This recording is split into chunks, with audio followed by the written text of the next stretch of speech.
and how she was associated with Chipko movement. And by the by, how she wanted to implement the basics of Chipko movement in everybody's life. ಅಂದ್ರೆ ಪ್ರತಿಯೊಬ್ಬರ ಜೀವನದಲ್ಲಿ ಆ Chipko movement ಅಥವಾ ಆ ಅರಣ್ಯ ಯಾವ ರೀತಿಯಾಗಿ ಬೆಳೆಸಬೇಕಂತ ಅನ್ನೋದು ಅದ್ರ ಬಗ್ಗೆ ಆಕೆ ಎಲ್ಲರಿಗೂ ತಿಳಿಸ್ಬೇಕು ಅಥವಾ it be brought into practical use. Practical use ಯಾವ ರೀತಿಯಾಗಿ ಮಾಡ್ಬೇಕಂತ ಅನ್ನೋದು ಅದರ ಬಗ್ಗೆ ಸಕಟ ತಿಳ್ಕೊಂಡಿವಿ. In the chapter called unit called as beyond monocultures. Beyond monocultures dalli we have understood monoculture ಅಂತಂದ್ರೆ cultivation of single crop. Cultivation of single crop ಅಥವಾ ಯಾವುದೋ ಒಂದು ನಮೂನೆ ಮಾಡ್ತೀವಲ್ಲ ಸೇಮ್ ಅದ ಮಾಡೋದು. Everybody following the same thing, that is monoculture. Be it regard to agriculture or any other thing also. ಒಂದು ಮಾಡೋದು, ಒಂದು ನಮೂನೆ ಮಾಡೋದು, that is called as monoculture. Beyond monoculture ದಲ್ಲಿ in her book monocultures of mind, monocultures of mind ದಲ್ಲಿ she has discussed, ಏನು discuss ಮಾಡಿದಾಳೆ ಅಂತಂದ್ರೆ that we always think about one thing, one aspect. ಯಾವುದೋ ಆದ್ರೂ ಒಂದ್ರ ಬಗ್ಗೆನೇ ಯೋಚನೆ ಮಾಡ್ತಿರ್ತೀವಿ ನಾವು. ಅದೋ ಒಂದು ಮಾಡ್ಕೊತ ಹೋಗ್ಬೇಕು, ಅದೋ ಒಂದು ಬೆಳೆಸ್ಕೊಂತ ಹೋಗ್ಬೇಕು ಅಂತಂದು ವಿಚಾರ ಮಾಡ್ತಿರ್ತೀವಿ. So she had come to know about biodiversity. Biodiversity ಬಗ್ಗೆ ಆಕೆ ತಿಳ್ಕೊಂಡಿದ್ದವು. ವೇರ್ ಇನ್ ಹಿಮಾಲಯದಾಗ ತಿಳ್ಕೊಂಡಿದ್ದವು that nature gives in abundant and everything. ನಿಸರ್ಗ ಬರೀ ಒಂದೇ ರೂಪದಲ್ಲಿ ಅಥವಾ ಒಂದೇ ಏನಾದರೂ ವಸ್ತು ಕೂಡ ಇಲ್ಲ, ಕೊಟ್ಟರೆ ಎಲ್ಲನೂ ಕೊಡ್ತಿರ್ತೈತಿ, ಎಲ್ಲ ನಮ್ಮನೆಯನ್ನ ಬೆಳೀತಿರ್ತಾವೆ. And that biodiversity she wanted to bring into practical use. Biodiversity ಅಂತಂತಂದ್ರೆ ಕೇಳಿದ್ರು ಯಾರೋ ಒಬ್ಬರು, ಜೀವ ವೈವಿಧ್ಯ. Biodiversity means cultivation of different crops and growing many other varieties also. This is biodiversity. ಅದರಲ್ಲಿ ಯಾವುದಿದು ಮೋನೋಕಲ್ಚರ್ ಅಂತಂತಂದ್ರೆ cultivating single crop or producing only one crop for the entire year or the entire day life ಸ್ಪ್ಯಾನ್ದಲ್ಲಿ ಒಂದೇ ನಮ್ಮನೆ ಬೆಳೆಸ್ಕೊತ ಹೋದು, this is monoculture. ಇಲ್ಲಿ biodiversity opposite ಏನಂತಂದ್ರೆ ಮೋನೋಕಲ್ಚರ್.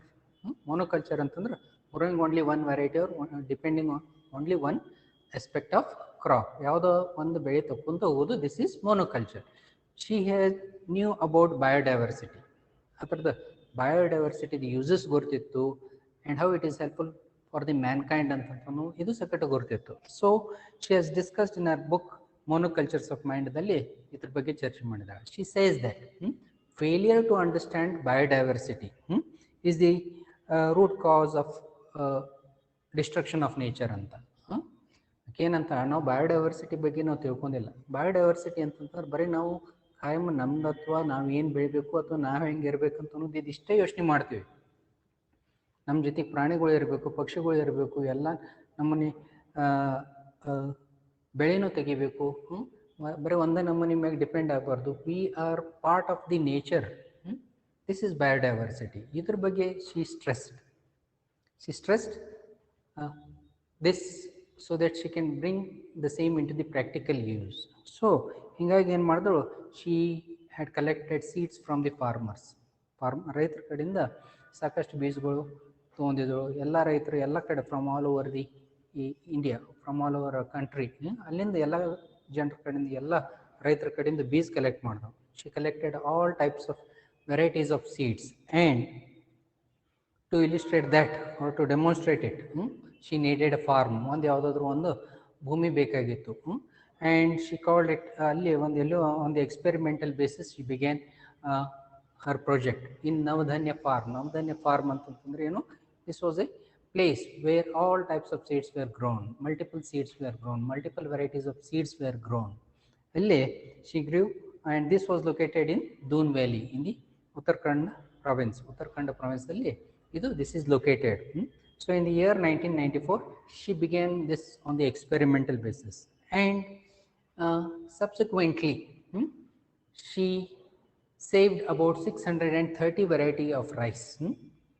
ಏನಾಗಿತ್ತು, ಈ ಒಂದು ಪ್ರೊಸೆಸ್ದಾಗ ಬಯೋಡೈವರ್ಸಿಟಿ ಫಾಲೋ ಮಾಡೋದ್ರಿಂದ she had saved 630 variety of rice and apart from that 150 variety of wheat. ಓದಿ ಸಕಟ ಉಳಿಸ್ಕೊಂಡಿದ್ರು. ಎಷ್ಟು? 150 variety of wheat she has preserved. So ಇದು ಏನೈತಿಲ್ಲ ಬಯೋಡೈವರ್ಸಿಟಿ ಮ್ಯಾಗ when she began to work, she began to conserve or protect different varieties of seeds also. ಸಾಕಷ್ಟು. So 630 variety is A FT variety, rice variety. Either wheat, ಇದು ಸಕಟ್ ಏನೈತಲ್ಲ, it is A vast variety of seeds. 630 variety of rice and 150 variety of wheat. Each she had preserved and protected. Apart from that, she also says that ಏನಂತ ಹೇಳ್ತಾರೆ ಅಂತಂತಂದ್ರೆ, by depending on biodiversity, biodiversity ನಾವು follow ಮಾಡಕತ್ತೀವಿ ಅಥವಾ we are following biodiversity, that we will be able to cultivate more amount of food. We will be able to grow more amount of food as well as nutritious food. ಬರೋ food ಅಷ್ಟಲ್ಲ, nutritious food, ಆರೋಗ್ಯ ಉಪಯೋಗ ಇದ್ದಿದ್ದಂಥದ್ದು, ಪೌಷ್ಟಿಕವಾಗಿ ಇದ್ದಿದ್ದಂಥದ್ದು ಆಹಾರ ಬೆಳೆಸ್ಬೋದು ಅಂತಂದು she says. So what is our idea? Main idea is to shift from monoculture to biodiversity. ಯಾಕಿಂದ ವಿಚಾರ ಏನಪ್ಪ ಅಂತಂತಂದ್ರೆ, ಮೋನೋಕಲ್ಚರ್ದಿಂದ ಬಯೋಡೈವರ್ಸಿಟಿಗೆ ಎಲ್ಲರೂ ಶಿಫ್ಟ್ ಆಗಬೇಕಂತ. ಯಾಕಂತಂದ್ರೆ if you are depending on biodiversity, nature will be able to provide in abundance nutritious food ಕೊಡೋಕ್ಕೆ ಸಾಧ್ಯತೆ ಐತೆ. And this will be the solution to our food problem. ನಮ್ಮದು ಫುಡ್ ಪ್ರಾಬ್ಲಮ್ ಏನೈತಲ್ಲ, ಇದಕ್ಕೆ ಇದು ಒಂದು ಸೊಲ್ಯೂಷನ್ ಆಗುತ್ತೆ ಅಂತಂತಂದು that is what she says. And she says by the year 1997 she had started something called as seed bank. ಇಲ್ಲಿ seed bank ಅಂತಂತಂದು she had started. Remember, the bank started by Vandana Shiva. ಇಲ್ಲಿ ಏನಿತ್ತು ಅಂತಂದ್ರೆ seed bank. seed bankದಲ್ಲಿ she used to collect varieties of seeds from the other farmers. ಬೇರೆ ಬೇರೆ ರೈತರು ಬರ್ತಿದ್ರು, they used to deposit the seeds. And they used to deposit the seeds, and in turn they used to take away the seeds which they want. ಇಲ್ಲೇನು ಮಾಡ್ತಿದ್ರು, ರೈತರು ಬರ್ತಿದ್ರು, ಬಂದು ಅವ್ರ ಕಡೆ ಯಾವ ಬೀಜಗಳು ಬೆಳೆದಿರ್ತಿದ್ರಲ್ಲ ಅದು ಇಲ್ಲಿ ತಂದು ಇಲ್ಲಿ ಸೀಡ್ ಬ್ಯಾಂಕ್ ಒಳಗೆ ಡಿಪಾಸಿಟ್ ಮಾಡ್ತಿದ್ರು. ಆಮೇಲೆ ಅವ್ರಿಗೆ ಯಾವುದು ಬೀಜಗಳು ಬೇಕಾಗಿರ್ತಿದ್ವಲ್ಲ, ಅವ್ರಿಗೆ ಯಾವುದು seeds ಬೇಕಾಗಿರ್ತಿದ್ವು, they used to take from this seed bank. So here in this seed bank they used to deposit and withdraw seeds, not money. ಇಲ್ಲೇನು seed bank, the name it self suggest ಏನಪ್ಪ ಅಂತಂತಾರೆ, they used to deposit seeds and take away the seeds which they want. In this process what used to happen, ಇಲ್ಲಿ ಈ ಪ್ರೊಸೆಸ್ದಾಗ ಏನಾಗುತ್ತೆ ಅಂತಂತಂದ್ರೆ, that we will be able to protect large variety of seeds, large variety of food grains. In this process she has saved about 3000 varieties of rice.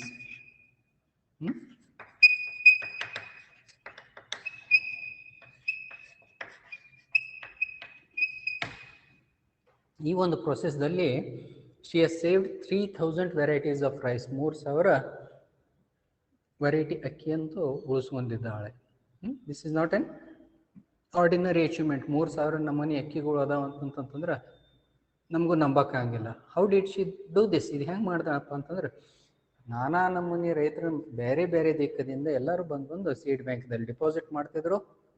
ಅವ್ರು ಯಾವ ಅಕ್ಕಿ ಬೆಳೀತಿದ್ರು, ಅವ್ರು ಇಲ್ಲಿ ಡೆಪಾಸಿಟ್ ಮಾಡ್ತಿದ್ರು, ಅವ್ರಿಗೆ ಯಾವ ಅಕ್ಕಿ ಬೇಕು ಅವ್ರು ಒಯ್ತಿದ್ರು. ಹೀಗಾಗಿ ಏನಾಯ್ತು ಅಂತಂತಂದ್ರೆ, she has been able to protect finally 3000 varieties of rice. ಯಾಕಂತಂದ್ರೆ ನಾರ್ತದಲ್ಲಿ ಯಾವ ಅಕ್ಕಿ ನಮೂನಿ ಬೆಳೀತೈತಿಲ್ಲ ಅದು ಸೌತದಲ್ಲಿ ಬೆಳೆಯಂಗಿಲ್ಲ, ಅಥವಾ ಸೌತದಲ್ಲಿ ಬೆಳೆದಿದ್ದು ಈಸ್ಟ್ದಾಗ ಬೆಳೆಯಂಗಿಲ್ಲ. ಎಲ್ಲ ಕಡೆ ವೆರೈಟಿ ಆಫ್ ರೈಸ್. ಯಾಕಂತಂದ್ರೆ ಬರೀ ಅಷ್ಟು ದೂರನೂ ಬೇಡ. ನಮ್ಮಲ್ಲಿ ಏನು ಎಲ್ಲಿ ಸೌತ್ ಇಂಡಿಯಾದಾಗ, ತಮಿಳ್ನಾಡುದಾಗ ಅಥವಾ ಕೇರಳದಾಗ ಏನು ಅಕ್ಕಿ ಬೆಳೀತಿತ್ತಿಲ್ಲ, ನಮ್ಗೆ ಆ ನಮೂನಿ ಅಕ್ಕಿ ಬೆಳೆಸೋಕ್ಕಾಗಿಲ್ಲ. Because the land is much more fertile and ಅಲ್ಲಿ ಏನಾಗುತ್ತೆ, ಅಕ್ಕಿ ಬೆಳೆಯೋಕ್ಕೆ ಚಲೋ ಅವಕಾಶ ಐತೆ. That means the growth of rice is better in south India. Similarly in the northern part of India they want be able to grow that variety of rice. So ಹೀಗಾಗಿ ಏನಾಗುತ್ತೆ, finally she saved about 3000 varieties of rice. Or else ಇದು ಹಿಂಗೆ ಬಿಡ್ತಿದ್ರು ಅಂತಂತಂದ್ರೆ hardly we wouldn't have much variety of rice by this time. ಇವತ್ತಿನ ಮಟ್ಟ ಅಂತಂದ್ರೆ ಬಹಳ ಅದರ ಒಂದು 100 ವೆರೈಟಿ ಅಕ್ಕಿ ಅಷ್ಟೋ ಉಳಿಸ್ಕೋತಿದ್ದೀವಿ. ಸೊ ಈ ಸೀಡ್ ಬ್ಯಾಂಕ್ ಬರೋದ್ರಿಂದ she was able to save about 3000 varieties of rice.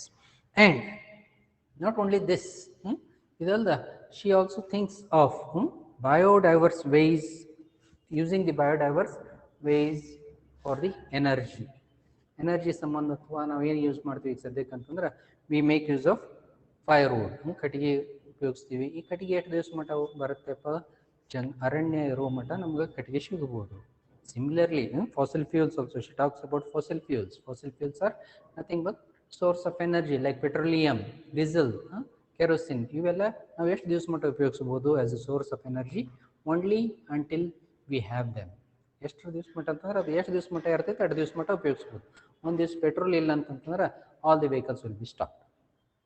There is no diesel, all the fuel will be all the vehicles running on fuel will be stopped. No kerosene ಅಂತಂದ್ರೆ there is no option for burning. ಈಗ ಏನಾಗೈತಿ, she is shifting this notion. ಇದು ಏನು idea ಐತಿಲ್ಲ, she is shifting this idea to ecology. Ecology ಅಂತಂದ್ರೆ ನಿಸರ್ಗ ಮ್ಯಾಗ depend. ನಿಸರ್ಗನೂ ನಮಗೂ ಎನರ್ಜಿ ಕೊಡುತ್ತೆ. Nature also gives us energy. For example solar energy. Solar energy is non exhaustible resource. ಅದು ಎಂದೂ ಮುಗಿಯಂಗಿಲ್ಲ. ಅದು ಎಷ್ಟೊತ್ತಾದರೂ ಹಂಗೆ ಸೂರ್ಯ ಬೆಳಕು ತರ್ತೈತಿ, ಅದು ಬೆಳಕು ಬರುವಟ ನಾವು ಅದ್ರದ್ದು ಊರ್ಜಾ ಉಪಯೋಗಿಸ್ಕೋಬೋದು. We can make use of the solar energy. ಈಗ ಇತ್ತಿತ್ಲಾಗ ನೋಡಿರಿ ನಾವು we are depending on solar energy for heat or light. ಬೆಳಕಿನ ಸಂಬಂಧ ಆಗಲಿ ಸೋಲಾರ್ ಪ್ಯಾನಲ್ಸ್ ಹಚ್ತೀವಿ, ಮನೆಯೊಳಗೆ ಎಲೆಕ್ಟ್ರಿಸಿಟಿ ಬರುತ್ತೆ. Similarly we make use of solar water heaters, solar or solar for cooking also. So in different ways we are making use of solar energy. So that is what she is stressing upon. Those energy which are not exhaustible, ಮುಕ್ತಾಯನ ಆಗಂಗಿಲ್ಲ ಅಂಥವ್ರ ಮ್ಯಾಗ ನಾವು dependent ಆಗಿವಿ ಅಂತಂತಂದ್ರೆ there won't be pollution neither, and we would be having sufficient amount of energy also. Obviously ಇತ್ತಿತ್ಲಾಗ ನೋಡಕತ್ತಂತಂದ್ರೆ in the modern days, ಇತ್ತಿತ್ಲಾಗ modern vehicles are equipped with solar panels. ಇತ್ತಿತ್ಲಾಗ ಹೊಸ ಕಾರ್ಗಳು ಇದೇನು ಬರತ್ತಾವ, they are having solar panels. That means we don't need them any fuel at all. ಅವಕ್ಕೇನು fuel ಬೇಕಾಗಿಲ್ಲ. ನೀವು ಬಿಸಿಲ್ದಾಗ ಬಂತಂದ್ರೆ ಸಾಕು, automatically it will run on its own. So ಇಂಥವನು ಬರಾಕತ್ತಾವ. So we are shifting, and that is what she says. Biodiversity has been her teacher of abundance. ಬಯೋಡೈವರ್ಸಿಟಿದಿಂದ ಆಕೆಗೆ ಏನು ಸಿಕ್ಕಿತಪ್ಪ ಅಂತಂತಂದ್ರೆ that abundant source of food and natural resource ಸಾಕಷ್ಟು ಸಿಗಾಕತ್ತು ಅಂತಂತ. ಇದು ಬರೋದ್ರಿಂದ ಏನಾಗ್ತೈತೆ ಅಬಂಡೆನ್ಸ್ ಅಂತಂತಂದ್ರೆ what will happen, will be having freedom of from hunger. ಉಪವಾಸ ಇರೋದು ಅವಶ್ಯಕತೆ ಬರೋಂಗಿಲ್ಲ. ಎಲ್ಲರಿಗೂ ಮನೆ ಹೊಟ್ಟೆ ತುಂಬ ಊಟ ಸಿಗುತ್ತೆ, ಪೌಷ್ಟಿಕ ಆಹಾರ ಸಿಗುತ್ತೆ. And not only that, by this we can give we can also become mutual giver. ಈ ಕೋಆಪ್ರೇಷನ್ ಅಂತ ಅನ್ನೋದು ಇರಂಗಿಲ್ಲ. ಈಗ ಸದ್ಯಕ್ಕೆ ನಮ್ಮಲ್ಲೇ ಕೋಆಪ್ರೇಷನ್ ಇರಂಗಿಲ್ಲ. ಯಾಕೆ ಇರಂಗಿಲ್ಲ? Because of scarcity. ನಮ್ಮ ಹತ್ರ ಸ್ಕೇರ್ಸಿಟಿ ಇರೋದ್ರಿಂದ we do not have sufficient to give it to someone else. ನಮ್ಮ ಕಡೆಯಿಂದ ಕಡಿಮೆ ಇರುತ್ತೆ, ನಾವು ಬೇರೆಯವ್ರಿಗೆ ಕೊಡೋಕ್ಕೆ ಸಾಧ್ಯತೆ ಇಲ್ಲ. So when we are having abundant, we will be mutually giving to each and other. ನಮ್ಮ ಕಡೆನೂ ಜಾಸ್ತಿ ಬೆಳೆ ಆದ ಕೂಡಲೇ ನಾವೇನು ಮಾಡ್ತೀವಿ, ಆಯ್ತಪ್ಪ ಇದು ನೀನು ತಗೋ, ನಿನ್ನ ಕಡೆ ಅದು ಐತಿ ಅದು ಆಯ್ತಪ್ಪ ಕೊಡು ಅಂತಂತೀನಿ. The world will be a peaceful place ಅಂತ. What she wants to say is that world will be a peaceful place. ಸಾಕಷ್ಟು ಎಲ್ಲ ನಮ್ಮ ಹತ್ರ ಇತ್ತಂತಂತಂದ್ರೆ ಯಾರಿಗೂ ಯಾರ ಕಡೆ ಬಡ್ದಾಡೋದು ಅಥವಾ ಜಗಾಡ ಕಸೋದು ಪ್ರಶ್ನೆನೇ ಬರೋಂಗಿಲ್ಲ. We will be having sufficient to live upon.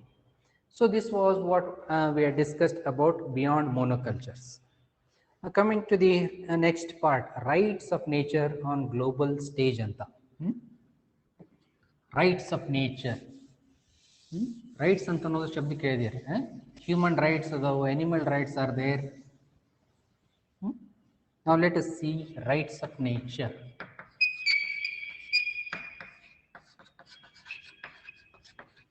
Rights of nature on the global stage.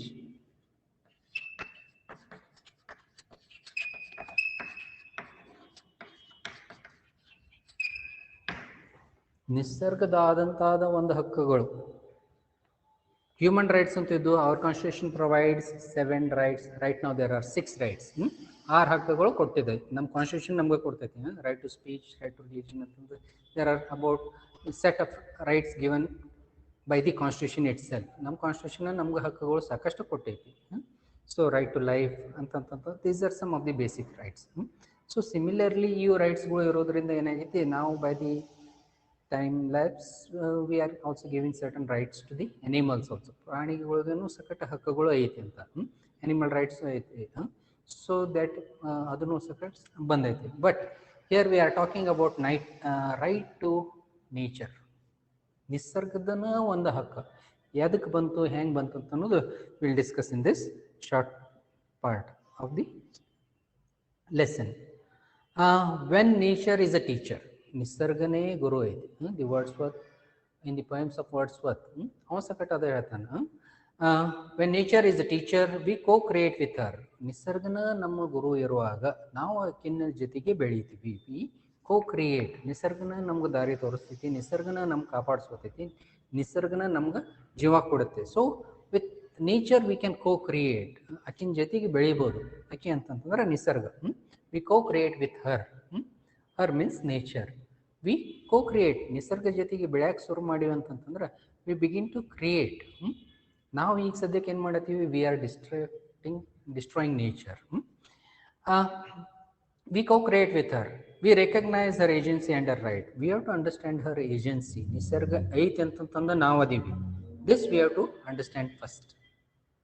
Only when we understand that nature is there, we will be able to understand that our life is dependent on nature. We recognize her agency and her rights. Agency ಅಂತಂದ್ರೆ ಆಕಿಂದ ಕೃತಜ್ಞತೆ. And her rights, ಆಕಿಂದೂ ಹಕ್ಕುಗಳು. ಹರ್ rights ಅಂತಂದ್ರೆ rights of nature. And her rights. That is why it is significant that Ecuador has recognized the rights of nature in its constitution. So what has happened? Ecuador is a place, is a country in South America. South America daga adu ಒಂದು ದೇಶ. ಅಲ್ಲಿ ಏನು ಮಾಡಿದ್ದಾರೆ ಅಂತಂದ್ರೆ Ecuador in its constitution, ಅವ್ರದ್ದು ಒಂದು constitution, ಸಂವಿಧಾನದಲ್ಲಿ, ಅವ್ರ ಸಂವಿಧಾನದಲ್ಲಿ ಅಲ್ಲಿ they have given special rights to the nature. ನಿಸರ್ಗಕ್ಕೆ ಒಂದು ಹಕ್ಕುಗಳನ್ನು ಕೊಟ್ಟು ಬಿಟ್ಟಿದ್ದಾರೆ. That means nobody can destroy nature. ನಿಸರ್ಗ ಯಾರು ನಷ್ಟ ಮಾಡಿಕೊಡ್ತಕ್ಕದ್ದು. Nobody should destroy nature. Nobody can cut down the trees. Nobody can destroy the or nobody can pollute the water. Nobody has right to pollute the air. ಇದು ನಿಸರ್ಗದ ಒಂದು ಹಕ್ಕು ಐತಿ. That we have to safeguard it. Nobody can hurt any animals. ಪ್ರಾಣಿಗಳಿಗೆ ಆಗಲಿ ಪಕ್ಷಿಗಳಿಗಾಗಲಿ they have to protect it. So ಇದು ಒಂದು ಹಕ್ಕು ಯಾರು ಕೊಟ್ಟಿದ್ದಾರೆ? Ecuador. Ecuador is a place. ECUADOR. Ecuador has given certain rights to the nature. ನಿಸರ್ಗಕ್ಕನ ಅವರು ಒಂದು ಹಕ್ಕು ಕೊಟ್ಟಿದ್ದಾರೆ. ಏನೈತಿ ನೋಡೋಣಪ್ಪ. Has recognized the rights of nature in its constitution. ಅವ್ರ ಸಂವಿಧಾನದಲ್ಲಿ ಏನು ಮಾಡಿದ್ದಾರೆ? They have given some special rights to the nature. In April 2011, the United Nations General Assembly, inspired by the Constitution of Ecuador and the Universal Declaration of the Rights of Mother Earth initiated by Bolivia, organized a conference on harmony with nature as part of Earth Day celebration. The UN General Assembly is the overhead ಏನೈತಪ್ಪ ಅಂತಂದ್ರೆ it is a assembly top of the world ಅಂತಂದ್ರೆ on the world ಏನಂತೀರಿ ನೀವು, what you say, recognized by the world government, like ಅಂದ್ರೆ it is on top in the world chartದಲ್ಲಿ. They are supposed to take care about the entire world only. So even General Assembly inspired by the Constitution of Ecuador, ಅವ್ರು ಏನು ಮಾಡಿದ್ರು, United Nations General Assembly, they were inspired by the Ecuador. Ecuador's ಏನದು, that they have given certain right to nature. ಇಷ್ಟು ದಿವಸ ಮಟ್ಟ ಯಾರು ನಿಸರ್ಗಕ್ಕೆ ಹಕ್ಕು ಕೊಟ್ಟಿರಲಿಲ್ಲ. ಖರೆ ಇಕ್ವೆಡರ್ದಾಗ ನಿಸರ್ಗದ ಒಂದು ಹಕ್ಕು ಕೊಟ್ಟಿದ್ದಾರೆ ಅಂತಂತಾರೆ. This United Nation General Assembly, they were inspired by this thought. And the Universal Declaration of the Rights of Mother Earth initiated by Bolivia. ಬೊಲಿವಿಯಾದಾಗೂ ಏನಾಗಿತ್ತಪ್ಪ ಅಂತಂದ್ರೆ it is a country in South America. ಬೊಲಿವಿಯಾದಾಗ they had also declared certain rights to the nature. ಭೂಮಿಯನ್ನು ಕಾಪಾಡ್ಕೋಬೇಕಂತಂದು Bolivia as well as Ecuador.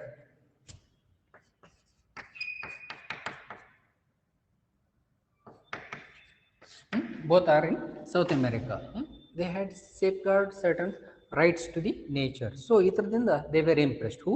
The United Nations General Assembly, they were very much impressed. So they organized a conference on the harmony with nature as part of Earth Day celebration.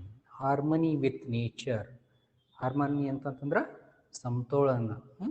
To be in balance with the nature, ನಿಸರ್ಗದಿಂದ balance ಆಗಿ ನಡಿಬೇಕು, ಅದಕ್ಕೆ ನಾವು ಕೂಡ ನಡಿಬೇಕು.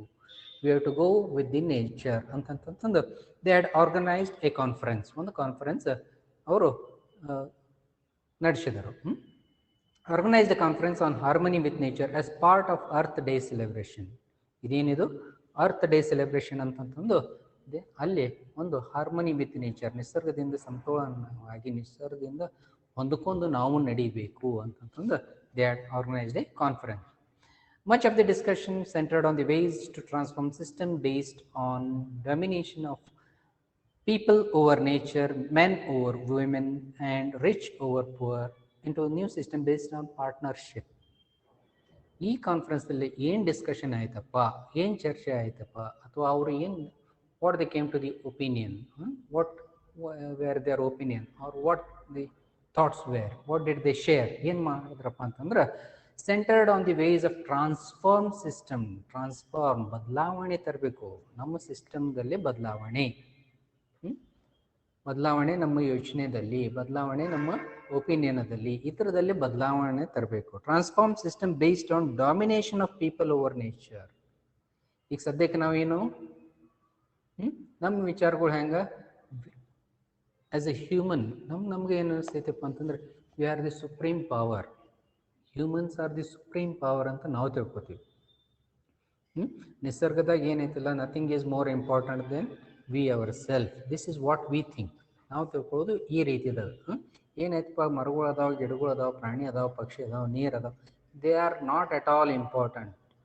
V are important ಅಂತಂದು ನಾವು ತಿಳ್ಕೊತೀವಿ. ವಿ ಆರ್ ಸುಪ್ರೀಂ ಹ್ಯೂಮನ್ಸ್ ಅಂತಂದು ನಾವು ತಿಳ್ಕೊತೀವಿ.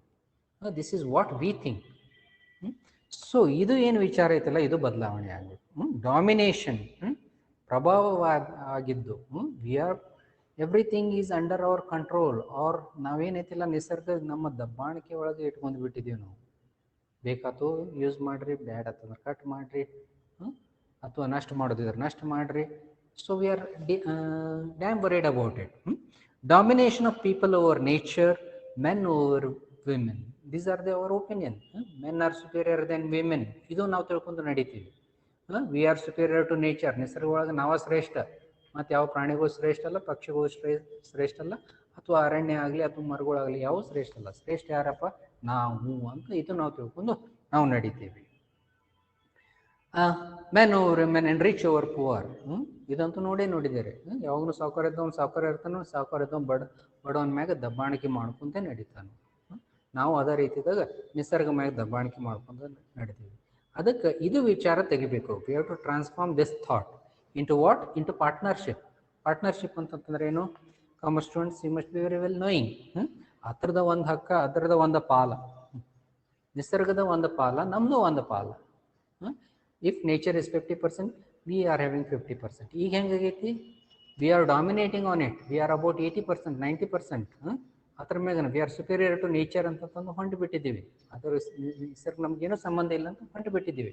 ಆದ್ರೆ ಹಂಗಿಲ್ಲ. We have to give certain rights, certain respect to the nature also. ನಿಸರ್ಗಕ್ಕೂ ಒಂದು ಸ್ವಲ್ಪ ಅದರದೂ ಒಂದು ಪಾಲ ಇಡಬೇಕು ಅಂತ ಈ ಒಂದು ವಿಚಾರ ಮ್ಯಾಗ ಹೋಗಬೇಕು. Women have certain partnership, so also rich have certain partnership as well as poor have certain partnership. ಇದು ಒಂದು ಪಾರ್ಟ್ನರ್ಶಿಪ್ ಥಿಯರಿ ಅಂತಂತಂದು ಈ ಒಂದು ವಿಚಾರ ಮ್ಯಾಗ ನಡ್ಕೊಂಡು ಹೋಗಬೇಕು. That means we have to give certain partnership to the nature. ನಿಸರ್ಗಕ್ಕೆ ಒಂದು ಸ್ವಲ್ಪ ಹಕ್ಕ ಕೊಡಬೇಕು ಅಂತ, that is what the came upon. The UN secretary general's report, ಅವ್ರದ್ದು ಒಂದು ರಿಪೋರ್ಟ್ ಏನು ತಯಾರಿಸಿದ್ದಾರೆ ಅಂದರೆ ಹಾರ್ಮನಿ ವಿತ್ ನೇಚರ್, ನಿಸರ್ಗದಿಂದ ಸಮತೋಲನವಾಗಿ ನಡೆಯೋದು, ನಿಸರ್ಗದಾಗ ಹೊಂದಿಸ್ಕೊಂಡು ನಡೆಯೋದು. Harmony with nature issued in conjunction with the conference elaborates on the importance of reconnecting with nature. To reconnect with nature, to reconnect ಅಂತಂದ್ರೆ ನಿಸರ್ಗದಿಂದ ಮತ್ತು ಹೊಂದಿಕೊಂಡು ಹೋಗೋದು. ನಾವು ಬರ್ಬರ್ತಾ ನಿಸರ್ಗದಿಂದ ದೂರ ಹಾಕೋತ ಹೊಂಟಿದ್ದೀವಿ. As and when from the period of pre historian period, ಅವಾಗಿಂದ ನೋಡ್ಕೋತೀವಿ ಅಂದ್ರೆ ಮೊದಲು ಮನುಷ್ಯ ಏನಿದ್ದವ, he was most of the part of the nature, ನಿಸರ್ಗದ ಒಂದು ಭಾಗ ಆಗೇ ಇದ್ದ. ನಾವು ಬರ್ಬರ್ತಾ ಹೆಂಗೆ ತಿಳುವಳಿಕೆ ಅಥವಾ ನಮ್ಗೆ ಜಾಸ್ತಿ ವಿಚಾರ ಬರೋಕತ್ತು ಅಥವಾ ಹೆಂಗೆ ನಾವು ಡೆವಲಪ್ ಆಕೋತ ಹೊಂಟಿದ್ದೀವಲ್ಲ, ನಾವು ನಿಸರ್ಗದಿಂದ ದೂರ ಹಾಕೋತ ಹೊಂಟಿದ್ದೀವಿ. We are being far away from the nature.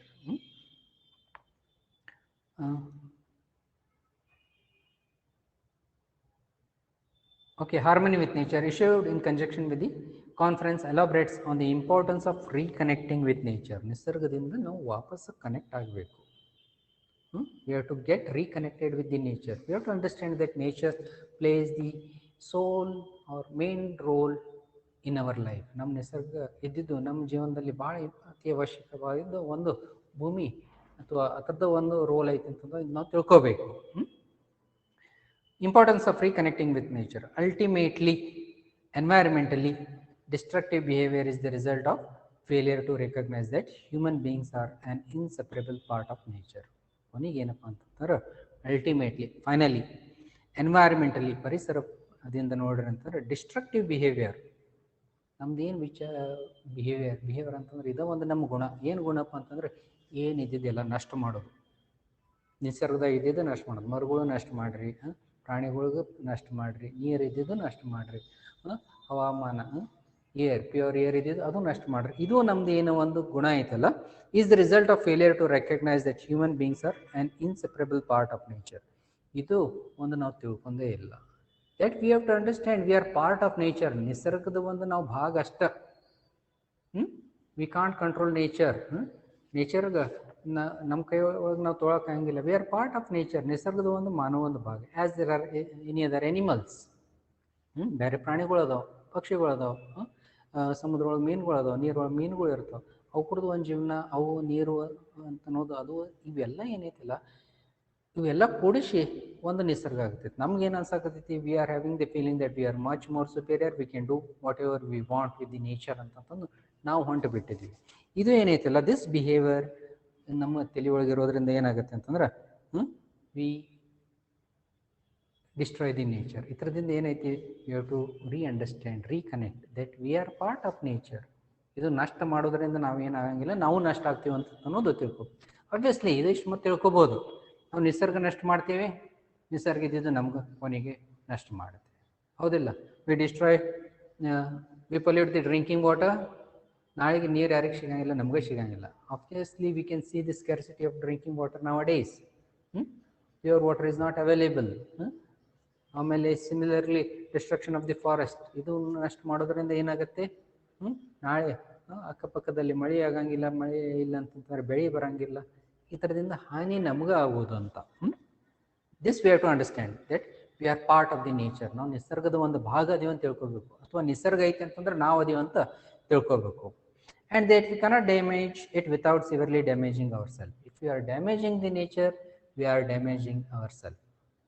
ನಿಸರ್ಗ ನಾವು ಕೊಂದಾಕಕ್ಕೆ ಪ್ರಯತ್ನ ಮಾಡ್ತೀವಿ ಅಂತಂದ್ರೆ ನಮ್ಮದು ನಾವು ಕೊಂದಾಕ್ತೀವಿ ಅಂತಂದ್ರೆ we R committing A suicide by killing the nature ಅಂತ. that is what the author says.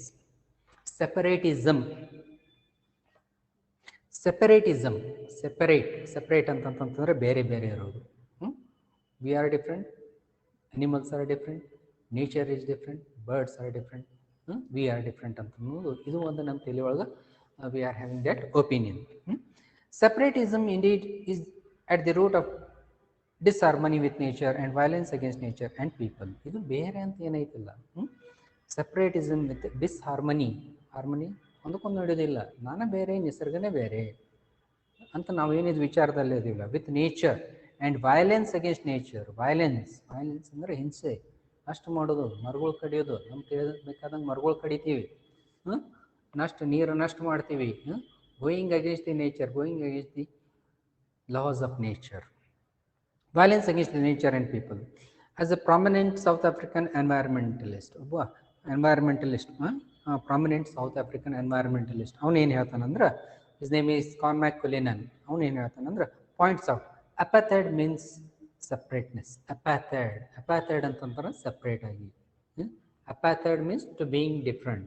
ನಮ್ದು ಆದಂಥ ಒಂದು ಲೋಕ, ನಾವು ಆದಂಥ ಒಂದು ಜೀವನ ಮಾಡೋದು. This is separateness. We are not related to nature. This is separateness. Apartheid means separateness. The world joined the anti-apartheid movement to end the violent separation of people on the basis of color. There was an apartheidness earlier in America. ಅಮೆರಿಕಾದಾಗ ಆಗಲಿ ಅಥವಾ ನಮ್ಮ ದೇಶದಾಗೂ ಆಗಲಿ, there was an ಅಪಾಥೈಡ್ ಅಂತಂದ್ರೆ separateness. ತಾವು ಆಯಿತು, ತಮ್ಮದಾಯ್ತು, ತಾವು ಬೇರೆ ಅಂತ ತಿಳ್ಕೊಂಡು. ಅಮೆರಿಕಾದಾಗ ಹೆಂಗಿತ್ತು based on colour basis. Colour basis ಅಂತಂದ್ರೆ ಅಮೆರಿಕಾದಾಗ ಹೆಂಗೆ there were 2 sets of people. One is fair and another is dark complexed. Dark complexed are basically origin from south Africa. ಅವರು ಅಲ್ಲಿ ಮೊದಲು ಎಷ್ಟೋ ವರ್ಷದಿಂದ ಹೋಗಿ ಅಮೆರಿಕಾದಾಗ ಸ್ಲೇವ್ಸ್ ಅಂತಂದು ಅಲ್ಲಿ ಹೋಗಿ ಅಲ್ಲೇ ಇದ್ದಾರೆ. ಈಗ they are part of the American continent. ಈಗ ಅಮೆರಿಕಾದವರು ಆಗಿ ಉಳಿದಿದ್ದಾರೆ. But there was this separateness, apartheidness ಅಂತಂದಿತ್ತು. ಅದು ರಿಚ್ ಫೆಲ್ಟ್ ಸುಪೀರಿಯರ್. ಅವ್ರಿಗೇನು ಅನ್ನಿಸ್ತಿತ್ತು ದಿ ಫೇರ್ ಇದ್ದವರು, ಬೆಳಗಿದ್ದವರು, ಅವ್ರಿಗೇನು ಅನ್ನಿಸ್ತಿತ್ತು they felt superior than the Africans, ಅಥವಾ superior than the white dark skin ಯಾರು ಅದಾರಲ್ಲ ಅವ್ರಿಗಿಂತ ಅವರು ಸುಪೀರಿಯರ್, ಅಥವಾ these dark skin do not belong to us. And ಇದು ಏನು ಅವಾಗ ಸೆಪ್ರೇಟಿಸಮ್ ಇತ್ತಲ್ಲ, this apartheidness was there in America. Separation of people on the basis of color. Apartheid in South Africa was put behind us. South Africa ದಾಗ ಏನಿತ್ತು, ಇದು ಏನು ಇಂಥ difference ಇತ್ತಲ್ಲ, it was put, they overcome. ನಮ್ಮ ಇಂಡಿಯಾದಾಗೂ casteism ಅಂತ ಇತ್ತು. Casteism, rich higher caste lower caste ಅಂತ ಇತ್ತು. ಅದನ್ನು ಗ್ಯಾಪ್ ಇದ್ದಿದ್ದು ಬರ್ಬರ್ತಾ ಸಣ್ಣದಾಗ್ತಿತ್ತು. This separateness was there in India also, but on based on caste. ಅಲ್ಲಿ ಅಮೇರಿಕಾದಾಗ it was based on colour. So ಬೇರೆ ಬೇರೆ ದೇಶದಲ್ಲಿ ಬೇರೆ ಬೇರೆ ಒಂದು ಅಥವಾ ಒಂದು ನಮೂನೆ ಅಪಾಥೈಡ್ನೆಸ್ ಇತ್ತು. But today we are overcoming it. ಈಗೇನಾಗ್ತೈತಿ ಅಮೇರಿಕಾದಾಗೂ ಅದು ಬಿಳಿ ಜನರು, white race and dark race ಅನ್ನೋದು ಹೋಗಿಬಿಟ್ಟೈತಿ. ಅಲ್ಲಿ ಬರಾಕ್ ಒಬಾಮಾನ ಪ್ರೆಸಿಡೆಂಟ್ ಆಗಿಬಿಟ್ಟ, one of the dark skin person. So that means that separateness has evaporated, ಅದು ಹೋಗಿಬಿಟ್ಟೈತಿ. ಆದ್ರೆ ನಾವು ನಿಸರ್ಗದಿಂದ ಏನು ಸೆಪ್ರೇಟ್ನೆಸ್ ಇದು ಏನು ಬೆಳೆಸ್ಕೊಳ್ತೀವಿ ಇದು ಹೋಗಿಸ್ಬೇಕಂತ ಹೇಳಿ size was put behind us. Today we need to overcome the wider and deeper apartheid. ಇವತ್ತೇನೈತಿ ಇಲ್ಲ ಅದಕ್ಕಿಂತ ದೊಡ್ಡ, ಅದಕ್ಕಿಂತ ಆಳವಾಗಿದ್ದು that separateness and echo apartheid based on the illusion of separateness of humans from nature in our mind and lives. ಇದು ಒಂದು ನಮ್ಮ ಭ್ರಮೆ. ಏನು ಭ್ರಮೆ? ಇಲ್ಯೂಷನ್ ಮೀನ್ಸ್ ಇದು ಒಂದು ಭ್ರಮೆ. ಏನು ಭ್ರಮೆಯಪ್ಪ? ನಾವು ನಿಸರ್ಗ ಇಲ್ಲ ಅಂದ್ರೆ ನಾವು ಬದುಕ್ತೀವಿ, ಮರಗಳು ಇಲ್ಲಾಂದ್ರೆ ನಾವು ಬದುಕ್ತೀವಿ, ಬೇರೆ ಪ್ರಾಣಿ ಪಕ್ಷಿಗಳು ಇಲ್ಲಾಂದ್ರೆ ನಾವು ಬದುಕ್ತೀವಿ ಅಂತನೂ ಇದು ಒಂದು ಏನು ನಮ್ಮ ಭ್ರಮೆ ಐತಲ್ಲ, ಇದು ನಾವು ಫಸ್ಟ್ ತೆಗಿಬೇಕು. This separateness has to be removed. That we have to understand that nature is part of our self, or we are the part of nature ಅಂತಂತಂದು, better still we are the part of nature ಅಂತಂತಂದು ಇದು ನಾವು understand ಮಾಡ್ಕೊಂಡ್ವಿ ಅಂದ್ರೆ it is well and good. This separateness has to be removed ಅಂತಂತಂದು the author says. So ಇದು ಏನು apartheid ಐತಲ್ಲ, ಯಾವುದು? Being away from nature. ನಿಸರ್ಗದಿಂದ ನಾ ದೂರ ಇದ್ರೂ ಬಾಳ್ತೀನಿ, ನಿಸರ್ಗದಿಂದ ನಾ ಇರಲಿಲ್ಲ ಅಂದ್ರೂ ಬಾಳ್ತೀನಿ ಅನ್ನೋದು ಇದು ನಾವು ವಿಚಾರ ತೆಗೆದು ಬಿಡಬೇಕು. We have to remove this point. So we have to work on this point that apartheidness or apartheid from nature is not possible, or we are the part of nature ಅಂತಂತಂದು ಇದು ತಿಳ್ಕೊಂಡು ನಾವು ನಡಿಬೇಕಂತಂದು the author stresses upon. Next ಪಾಠದಲ್ಲಿ the dead earth world view.